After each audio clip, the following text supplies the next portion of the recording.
What if a simple quilt shop in the middle of a rainy village was not a shop at all, but a trap? Tonight, you'll step inside the Quilt House, and once you do, you may never leave. The rain is falling, the lanterns are glowing, but inside the Quilt House, the walls whisper and the quilts breathe. What secret is stitched into the fabric? Stay with me, and you'll find out. They say every quilt tells a story, but what if the story was alive? What if it pulled you inside, thread by thread, until you could never escape? Tonight, that is exactly where we are headed. Imagine choosing a square of fabric and realizing it is warm, too warm. Imagine it pulsing like a heartbeat in your hand. Do you let go, or do you dare to see where it leads? A rainy night, a strange shopkeeper, and a quilt that holds more than just stories. This is not just a bedtime tale, it is a journey into something you will never forget. The rain fell steady against the cobblestones. Each drop struck like tiny drums echoing through the village. Lanterns swayed in the wind, their glow blurred by mist. The streets were empty, except for the soft shuffle of one traveler. A wool coat clung heavy to her shoulders, damp from the storm. The air smelled of wet earth and old stone. Through the fog, a warm light flickered ahead. It came from a crooked shop, its roof draped in ivy. The sign read, "The Quilt House." The door creaked as it opened, and the sound of rain softened behind her. Inside, the walls shimmered with quilts. Patterns twisted like rivers of color. Each fabric square pulsed faintly, as if alive. The air smelled of lavender and old wood smoke. At the counter stood Miss Pindle. Her eyes were sharp, bright as glass marbles. She did not smile. Her hands moved swiftly, stitching a thread that glowed silver. The traveler stepped closer, her boots squeaking on the floor. Every quilt in the room seemed to shift slightly. Corners curled. Edges rippled like waves. Miss Pindle's voice cut through the silence. "Choose a square." The traveler's chest tightened. She lifted a hand, almost against her will. Her fingers brushed a deep red square near the doorway. The fabric was warm. Too warm. It throbbed faintly, like a heartbeat. A sharp sound cracked the air. Not thunder. Something from inside the walls. The lantern light dimmed. The quilts rustled, whispering as if speaking in 100 voices at once. The traveler froze, her breath shallow. Miss Pindle's needle snapped in half. Her eyes gleamed brighter. The square under the traveler's hand grew hotter, pulling her palm tight against it. The room tilted. The colors stretched and bent like liquid glass. The whispering grew louder, forming words that scraped like stone. Her ears rang. The air pressed heavy against her chest. The fabric tugged, dragging her hand deeper into the square. Her arm sank up to the wrist. The warmth turned sharp, like fire. Miss Pindle leaned forward. "You chose poorly." Her wrist vanished into the fabric. The heat burned deeper, crawling up her arm like molten chains. She tried to pull away. The quilt would not release her. The colors around her swirled faster, twisting like storms in water. Threads uncoiled from the seams, snaking through the air like vines. They wrapped around her elbow, tightening with a hiss. Her knees buckled beneath the weight of invisible hands pressing her down. The whispering voices grew sharper. Not soft murmurs now. Screams. Cries layered upon one another, rising and breaking like waves. The shop no longer smelled of lavender. It smelled of dust and smoke. It smelled of something scorched long ago. Miss Pindle did not move from her chair. She sat, needle broken between her fingers, her gaze fixed like a predator waiting for the final struggle. The traveler gasped, her lungs fighting the thick air. Her other hand clawed at the quilt, trying to tear herself free. The threads slid across her skin, smooth and wet, like serpents. They pulled harder. Her arm sank to the shoulder. The fabric was no longer cloth. It rippled like a dark pool, swallowing piece by piece. Behind her, the door slammed shut. The lanterns guttered, their light shrinking to embers. The only glow came from the quilt itself, throbbing red and silver, casting shadows across the trembling walls. She screamed, the sound swallowed instantly, muffled as though the shop itself had devoured it. Miss Pindle finally stood. Her steps were slow, deliberate, shoes tapping against the wooden floor. Her voice was low, yet it filled every corner. Each quilt remembers. Each square is a doorway, and every traveler leaves something behind. The traveler twisted, her face drenched with rain and sweat. Her reflection shimmered faintly in the glossy surface of the quilt. But the reflection did not match her movements. It smiled when she did not. Its eyes burned a shade too bright. The threads climbed higher, gripping her neck. The heat turned to ice, a biting cold that stole her breath. The whispering stopped all at once. Silence pressed against her ears until they rang with emptiness. In that silence, one voice broke through. Her own voice. It came from the reflection inside the quilt. "Stay." Her eyes widened. The fabric surged forward. Her head tilted toward the square, pulled by invisible force. Miss Pindle's shadow stretched long across the floor, bending, twisting like a claw over the traveler. The final sound before the pull grew complete was the faint tearing of thread. Not from the quilt. From her own skin.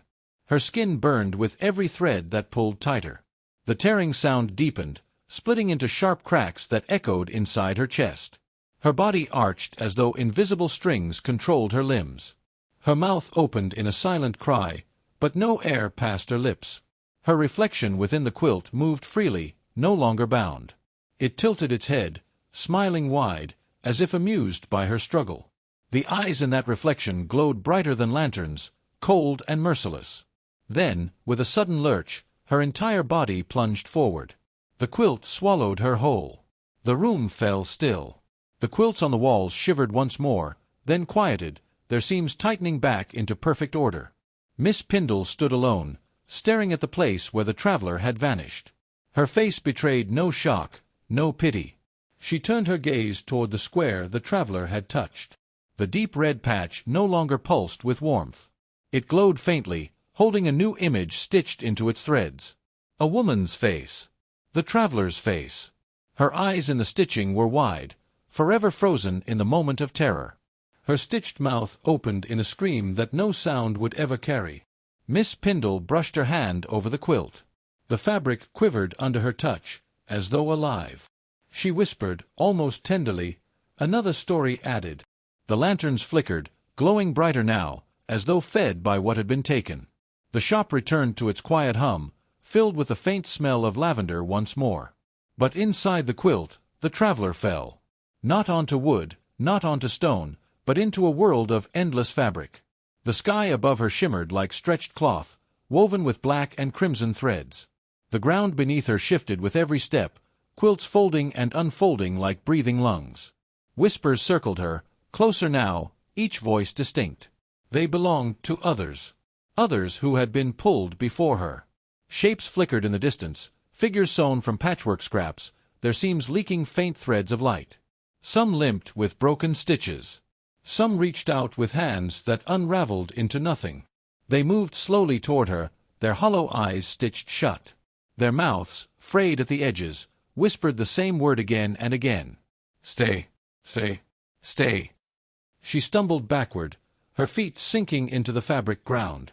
Every step pulled her deeper, as if the quilt itself were swallowing her again. Her heartbeat thundered in her ears. Her throat ached from the scream that never came. Above her, the sky split open. Miss Pindle's face appeared, vast and watching. Her needle, mended now, pierced through the sky like a silver blade. The glint of the thread followed, glowing, descending, aiming for her chest. The traveler tried to run, but the ground beneath her folded in on itself, wrapping her ankles, trapping her tight. The stitched figures drew closer, their whispers swelling into a chant. Her own reflection walked among them, separate, free, smiling. It reached her first.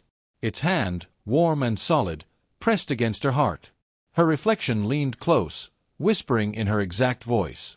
"You belong here now." The sky above tightened. The silver needle pierced downward. The thread wound itself around her chest. Her vision blurred, filling with red light, fabric, and flame. And the chant grew louder, echoing through every stitch of the world. "Stay, stay, stay." The thread coiled around her chest, winding tighter with each breath she tried to take. Her ribs strained, every inhale sharp as broken glass. Her reflection's smile widened, stretching unnaturally, mouth splitting at the seams until threads snapped and curled outward like claws. The stitched figures gathered in a circle around her, swaying in unison. Their chant rose higher, their torn mouths trembling with each word. Stay, stay, stay. The ground beneath her pulsed, as though it had veins, as though it lived. Fabric hills rose and fell like waves. She fought against the binding thread, twisting, clawing at the glowing cord that cut into her skin. But every time she pulled, the fabric burned her palms. The scent of charred cloth filled the air. The silver needle hovered above, suspended like a star. It glinted cold, lowering slowly toward her heart. Her reflection's hand pressed harder. Her chest throbbed with unbearable weight. Her vision shook with static, fragments of light weaving across her sight. In the distance, more figures stirred. Dozens. Hundreds. Each trapped face from a quilt square she had glimpsed on the walls.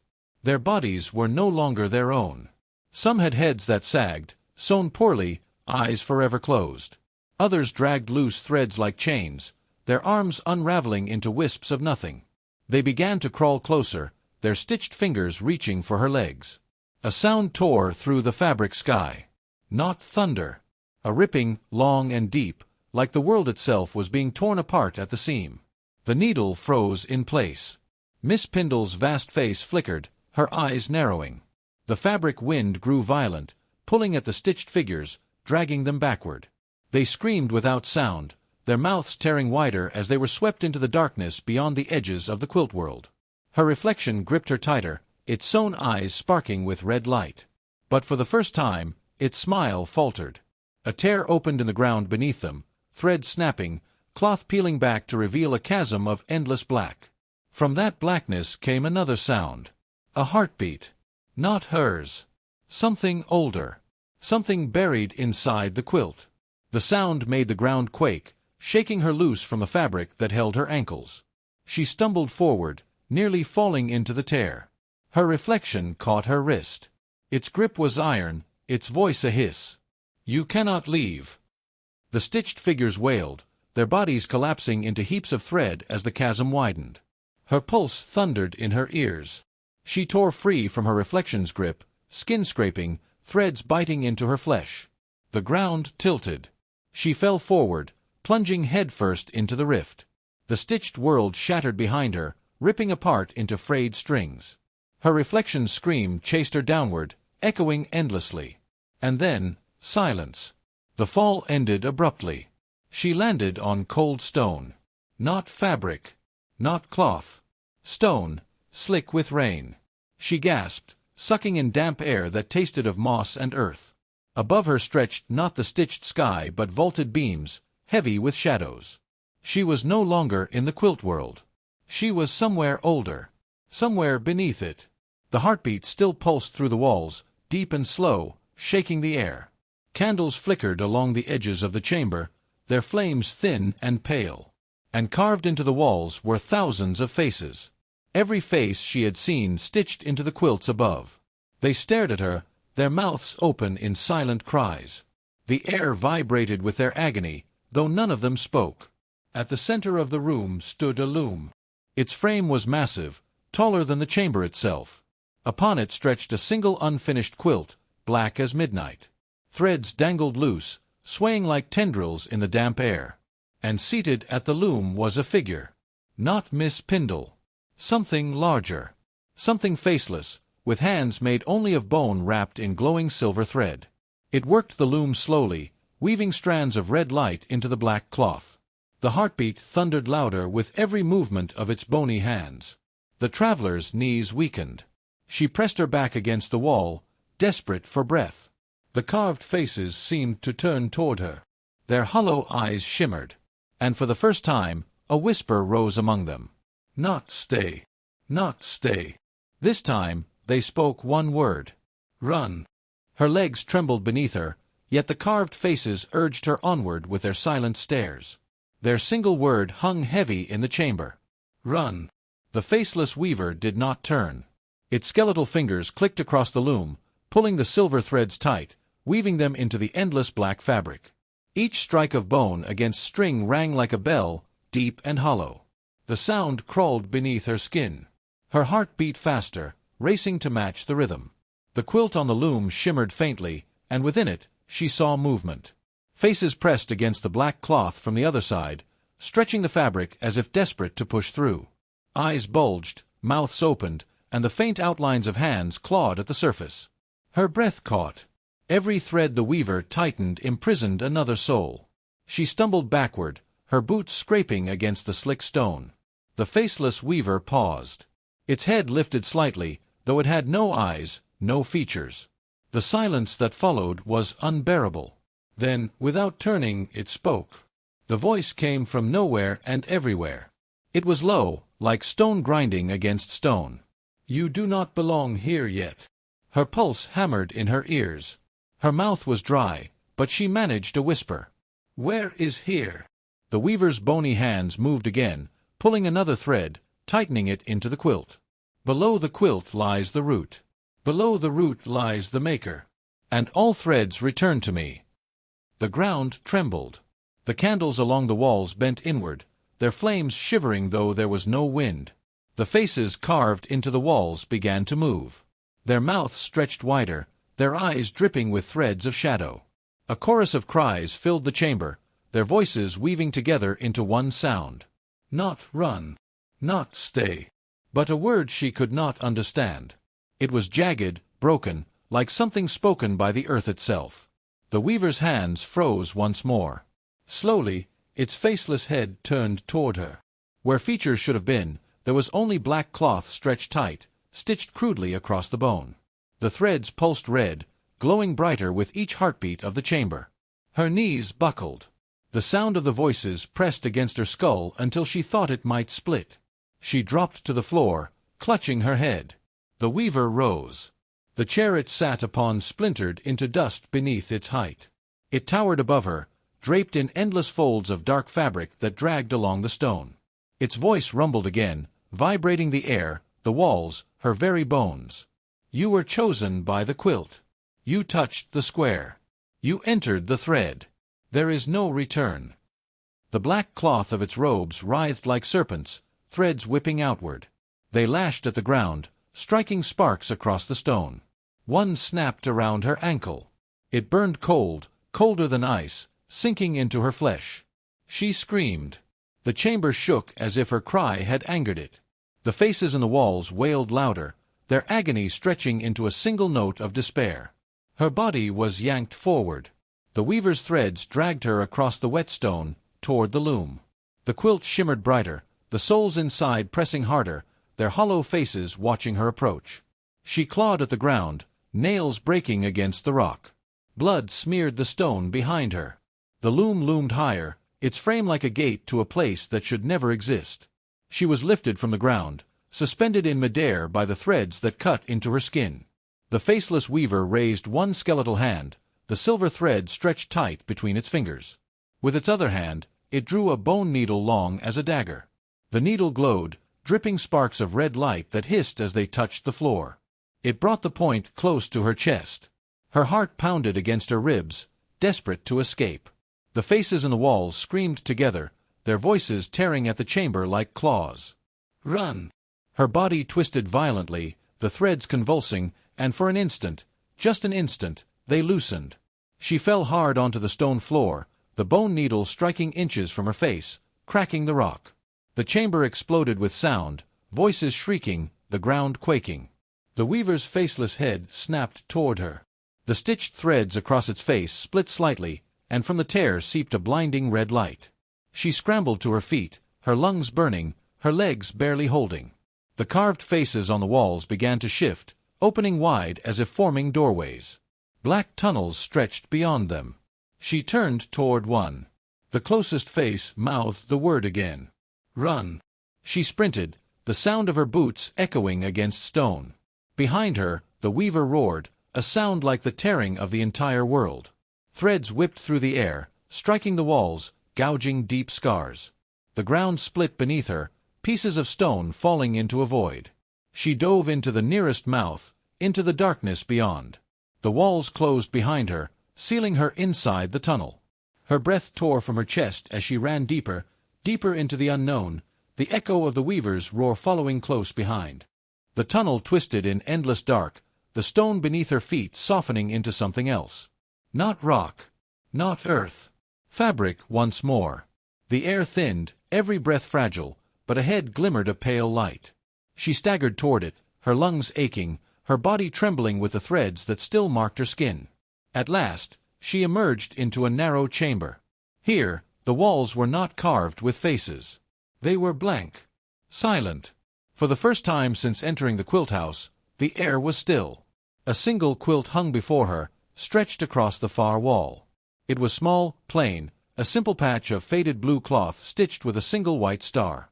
The faint light glowed from its surface, soft as moonlight. She stepped closer, her hand trembling as she reached for the fabric. It was cool beneath her palm. Not burning. Not alive. Only cloth. The ground beneath her shuddered as the roar of the faceless weaver thundered in the distance, shaking through the tunnel behind her. The sound grew closer, tearing at the dark, ripping apart the silence. She pressed her hand harder against the quilt, praying for escape. The star stitched at the center pulsed once. Then again. The fabric rippled like water, pulling her gently forward. Her body fell through, weightless, carried by the glow. The roar cut off at once. Silence. Rain. She opened her eyes. She stood once more in the village street. Cobblestones glistened beneath her boots. Lanterns flickered calmly in the mist. The Quilt House was gone. Only ivy clung to an empty wall where the shop had stood. The rain fell steady, soft against her face. Her coat clung heavy to her shoulders, but her hands were bare. The marks of the threads still scored her skin, faint but real. She looked down at her palm. The faint outline of a white star remained stitched into her flesh, glowing softly before fading into nothing. Behind her, the sound of a door creaked open. She turned. An old woman stepped out from a crooked house, her lantern swaying in the rain. Her eyes, sharp as marbles, met hers. She smiled, though only slightly. And then, in a voice smooth as silver thread, she spoke. Another story added. The door shut, the lantern light vanished, and the village was silent once more.